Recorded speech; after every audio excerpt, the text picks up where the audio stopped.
seguinte, o Marcos chegou a falar alguma coisa sobre atividade física, né? E a maior dúvida que se tem hoje é sobre qual atividade seria o ideal, qual a intensidade, né? E o que seria interessante para emagrecer, tá? Então eu coloquei alguma coisa, ele já chegou a falar sobre peso, né? Que é a balança. Será que a balança realmente é uma boa ideia para a gente melhorar seria interessante a gente usar a balança para a gente medir o peso, para aferir o peso? A balança tem um problema. A balança ela não mexe com tecido, ela não pesa tecido. A balança ela dá só uma variável e essa variável pode ter problema. Aqui no caso, nós temos um homem com mais massa muscular e uma pessoa uma pessoa mais pesada aqui, ó. Ela tem mais tecido e esse aqui tem mais massa muscular. No caso da atividade física, o que a gente faz? A gente tem que melhorar o ganho de massa muscular para perder mais peso, tá? Então hoje a gente usa o quê? Aqui no caso, por que dá esse problema? A gente tem dois tecidos, a gente tem o tecido de gordura e o tecido muscular. Reparem que os dois pesam a mesma coisa, 5 libras, que significa mais ou menos 2,2 kg. Tá? Então é isso que dá muita confusão na balança, que é isso aqui, ó. Tá? Então o Marcos chegou a falar sobre isso. E quando a gente começa a falar em atividade física, a gente tem que mexer nisso aqui, ó. A partir da hora que você tem ganhos de massa muscular, você tem uma tendência a diminuir o percentual de gordura, o glicogênio muscular, e para aumentar a massa muscular, você precisa, para alimentar essa massa muscular, você precisa da gordura. Então, a partir da hora que você vai movimentando, esse movimento precisa de energia, e esse movimento é tecido muscular. Então, a partir da hora que você tem um ganho de massa muscular, você vai o quê? Diminuir a tendência é o quê? Absorver a gordura para repor esse glicogênio muscular que é perdido durante o exercício. Então, a balança é interessante para quem tem sobrepeso e um certo nível de obesidade. Porém, a gente usa hoje o percentual de gordura. Tá? Aqui tem várias tabelas de vários autores. Aqui no caso, eu trouxe o de Lowland, Hale, Flopzik, né? E aqui é uma tabela mais simples. Então hoje o homem tem uma média de 15% de gordura, padrões normais, e a mulher em torno de 22 ou 21 a 23% de gordura. E a única maneira de a gente saber isso é através de avaliação física. Tá? Então a gente tem vários métodos de avaliação física, tem a dobra cutânea e a bioimpedância. Então a balança é interessante, mas para quem tem certo nível de obesidade ou sobrepeso, a balança ela pode ajudar a princípio, mas a partir da hora que você faz alguma atividade física e tem ganho de massa muscular, esse valor ele pode ficar um pouquinho distorcido. Então, para a gente saber disso é o seguinte: hoje a gente tem muita informação na internet, né, informação na televisão, mas a gente tem uma crise de informação.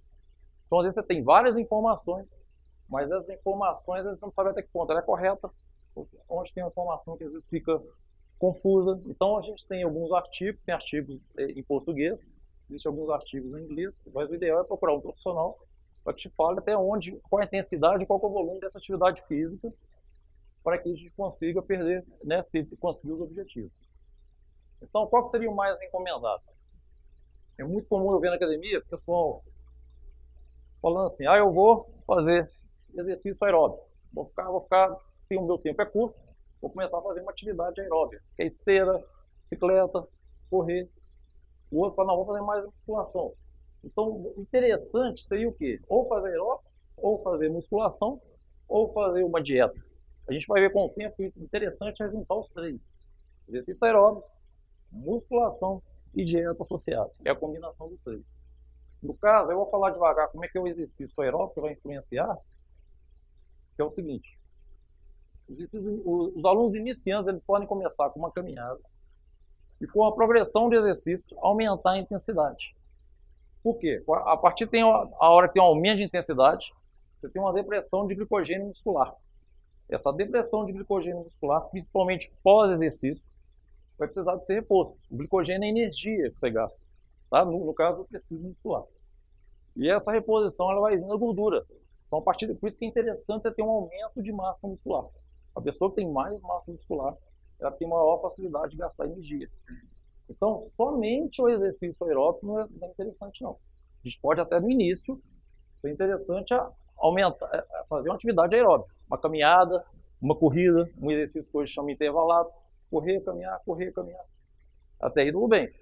Mas a partir da hora que você aumenta a massa muscular, você melhora a sua capacidade de perder peso. Tá? Então tem que ser uma associação em atividade aeróbica e musculação junto. Então, no caso, o que acontece com o exercício aeróbico? Você tem condições de aumentar com o exercício aeróbico a quantidade, aumentar o número e o tamanho de mitocôndrias por célula. A partir da hora que eu tenho um aumento de mitocôndrias no citoplasma celular, eu consigo melhorar minha capacidade oxidativa. No caso, quando você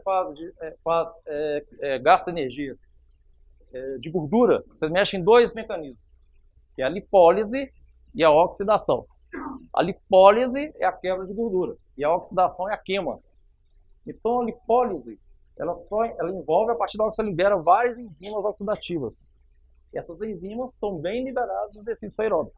E a oxidação é a queima. Então, a partir da hora que você aumenta o número e a quantidade de mitocôndrias por célula, você melhora esse mecanismo. Tá? Então, a gente tem que pensar em melhorar essa coisinha aqui, ó, que é a mitocôndria. Tá? Então, a gente tem essa mitocôndria no nosso tecido muscular.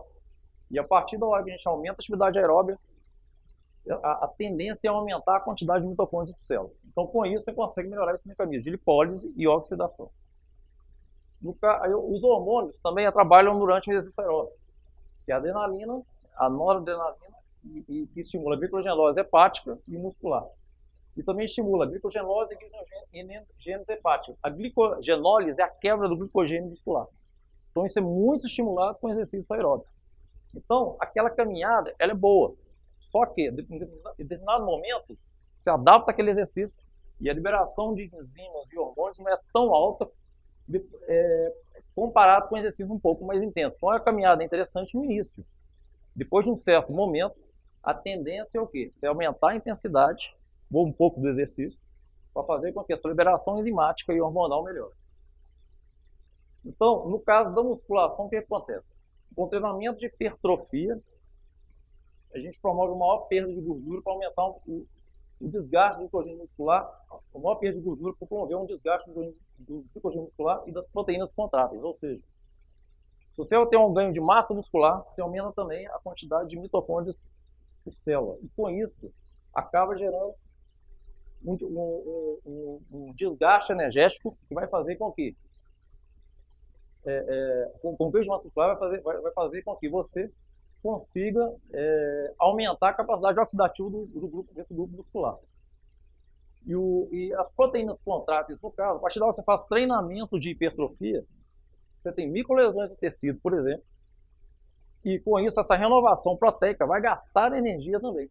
Então é a combinação de treinamento aeróbio e musculação vai fazer que você tenha um bom gasto energético e isso é melhorado a longo prazo. Então aqui no caso seria um estudo, foi feita uma meta-análise, mostrando que o quê? A gente vê muitas repetições mais altas para perda de peso. É interessante no início, mas a partir da hora que você começa a adaptar o exercício, o interessante é o quê? Fazer treino de hipertrofia. A partir da hora que tem um treino de hipertrofia, você começa a ter um maior ganho de massa muscular e vai acontecer o que eu já falei aqui, vai aumentando massa muscular, você vai ter uma maior perda de glicogênio muscular. E as repetições hoje são mais usadas, são as repetições entre 9 e 12 repetições, a média. Tá? É claro que como vai ser feito isso e como vai ser passado o volume de exercício na academia também. Então, qual que é a melhor conduta? Vários estudos comprovam as vantagens de fazer o treinamento aeróbio combinado com a musculação. Então, seria o quê? Esteira, treinamento de força ou musculação. E esses dois combinados, você vai aumentar as enzimas oxidativas e hormônios que vão fazer a perda de peso e aumento de massa muscular vão facilitar essa perda de peso. Então, é isso aí. Então, o metabolismo energético está todo aqui. O glicogênio, ele vai passar por um ciclo de Krebs, né? e algumas situações que é chamada também de fossilização oxidativa, o ciclo de Krebs, fossilização oxidativa, e a beta-oxidação, que vai fazer com que você vai gastar energia, e toda essa energia ela vai ser feita não só através da musculação, mas também treinamento aeróbico. Então, não é ideal somente só aquela caminhada, só aquela corridinha. O ideal é fazer o quê? Exercício aeróbico, fazer musculação combinada para aumentar a massa muscular e melhorar essa capacidade oxidativa. Tranquilo? Então, oi.